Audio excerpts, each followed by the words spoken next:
हासिनी गोजाम मन्थ्रिफोरा हाइगे गोजाम साखाम तांबेदनि मन्थ्रि बिप्लब कुमार देबनि दायित्वमुंबाय কৈলাসর आवरिनि तंक संथनाय लोकरंनि सारकरनि सारमं बरंनिमनि बिसुंदि ताबुक रांकिसाबै डायालिसिस सेबनि यागुलो सिटी स्केननि सेब जेंना थाङै दं কৈলাসরनि भगवाननगर आमसुयो तंब अनगति हांकर साखामनगर पुर परिषदनि बाइसिनि डिस्ट्रिक्ट सांसाल दिबर आचमजा थाङैका अनगति हांकर साखामनगर आरो थाङै सिटी स्केननि सेब सामनाखारि बकौनि सेब सामनतै हासपाताल हाइके साखामनगनि आदनबाय कक सालायका आबनो करिबो बसखांनि सालबुसुकनि बिसिंगो सेबसाब देशा हाइनहाय सिटी स्केन माननो लोकर आबनतैबो कक साका कक्तमाथुनि बसखांगो बकक साना थाङै सेबसामनतै साका अ तालनि पाइथा सालबरि हाइते बसखां तालनि पुला हातिवनो अमहाय सिटी स्केननि सेबसाब मानायहिनि कक साका নগর জেলা হাসপাতালে যেভাবে পরিষেবা পাওয়া গেছে বা বেসরকারিভাবে সেটা তো পরিষেবা প্রদান করা হয়েছে, জেলা হাসপাতালে ঊনকোটি জেলা হাসপাতালে মানে পরিষেবাটা কারা প্রদান করবে সিটি স্ক্যান এবং ডায়ালিসিসে?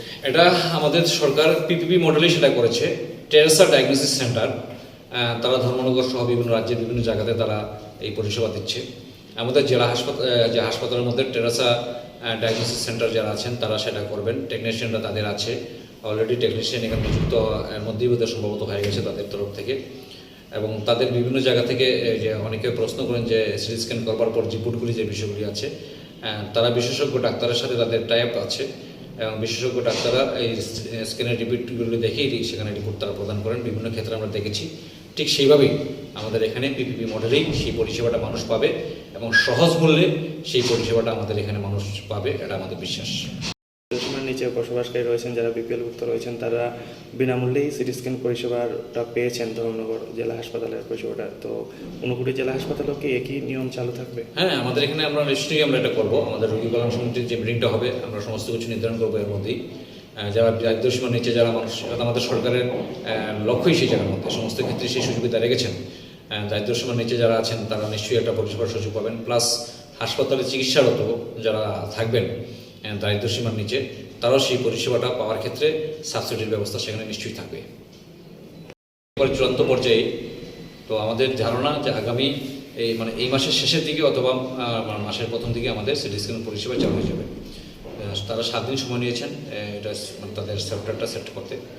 আমরা বিশ্বাস করি যে আগামী 7-8 দিনের মধ্যে সেটা চালু হবে, এবং তার জন্য আমাদের ত্রিপুরা রাজ্যের সরকার খুব উদ্যোগী ছিলেন আমাদের জেলার, কারণ আমার সিটি স্ক্যান পরিষেবার জন্য ধর্মনগর বা আগরতলা যেতে হতো আমাদের মুমূর্ষু রোগীদেরকে। এখন আমাদের জেলার মানুষ বা পার্শ্ববর্তী এলাকার বিভিন্ন মানুষ এখান থেকে সিটি স্ক্যান পরিষেবাটা পাবেন। এবং যেটা বিভিন্ন মহল থেকে প্রশ্ন আসছে যে পরিষেবা পাওয়ার ক্ষেত্রে সিটি স্ক্যানের রেট বা এগুলো বিষয় নিয়ে, সেটা রোগী কল্যাণ সমিতির যে মিটিংটা আছে আমরা সেখানে বসে সমস্ত কিছু নির্ধারিত করব। মানুষের কাছে সহজলভ্য পরিষেবাটাই সেখানে দেওয়া হবে, এবং এই যে পরিষেবা চালু হচ্ছে আমাদের জেলা হাসপাতালের মধ্যে, এটা আমাদের ভারতীয় জনতা পার্টির সরকারের একটা উল্লেখযোগ্য সাফল্য, এবং মানুষের কাছে মানে স্বাস্থ্যের যে পরিষেবাটা মানে দ্রুত পৌঁছে দেওয়ার যে উদ্যোগ সেটা আমাদের ভারতীয় জনতা পার্টির সরকার থাকার কারণেই সম্ভব হয়েছে। এবং কোভিডের সময় আপনারা দেখেছেন যে আমাদের মানে অতি অল্প সময়ে কোনো পরিকাঠামো ছাড়া এখানে কোভিড হাসপাতাল, অক্সিজেন প্ল্যান্ট, সমস্ত কিছু আমাদের জেলা হাসপাতালে। এখন সবচেয়ে বড় যে বিষয়টা হচ্ছে প্রত্যেক বেডের মধ্যে oxygen bed to bed connection সেখানে করা হয়েছে।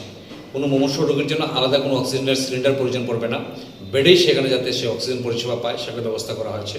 ঠিক সেইভাবে আমাদের যে মহকুমা হাসপাতাল আছে আরজিএম হসপিটাল, সেই আরজিএম হসপিটালের মধ্যেও কোনো মুমূর্ষু রোগী গেলে পরে বা অ্যাক্সিডেন্ট লেগে গেলে অক্সিজেনের প্রয়োজন পড়লে বেডের মধ্যেই যাতে অক্সিজেনটা পাওয়া যায় সেই ব্যবস্থা সেখানে করা হয়েছে।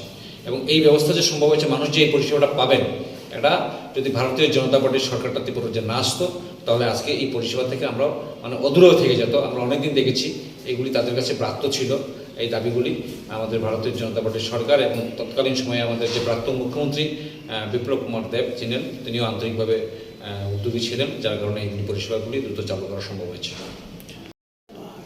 মূলত ঊনকোটি জেলা হাসপাতালে ডায়ালিসিস পরিষেবা এবং সিটি স্ক্যান পরিষেবা চালু করার জন্য দীর্ঘদিন ধরে দাবি ছিল।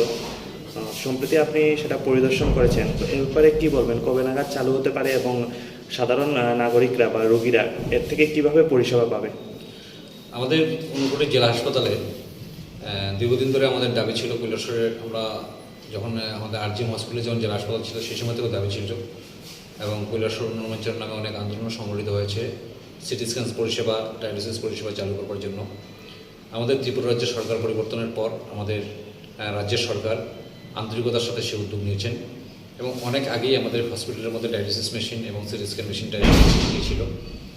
তো আমাদের ডায়ালিসিস পরিষেবা চালু হয়ে গেছে। এখন পর্যন্ত আমাদের প্রায় 450 উপর রোগী ডায়ালিসিস পরিষেবা তারা নিচ্ছেন। আমাদের জেলার বিভিন্ন প্রান্ত থেকে মানুষ আসছেন এবং সিটি স্ক্যান মেশিনও সেট আপ হয়ে গেছে, সফটওয়্যার কাজ চলছে এবং তারা যেটা বলেছেন, টেকনিশিয়ানরা বলেছেন আগামী 7 দিনের মধ্যেই তারা সেই কাজটা শেষ করে নেবেন এবং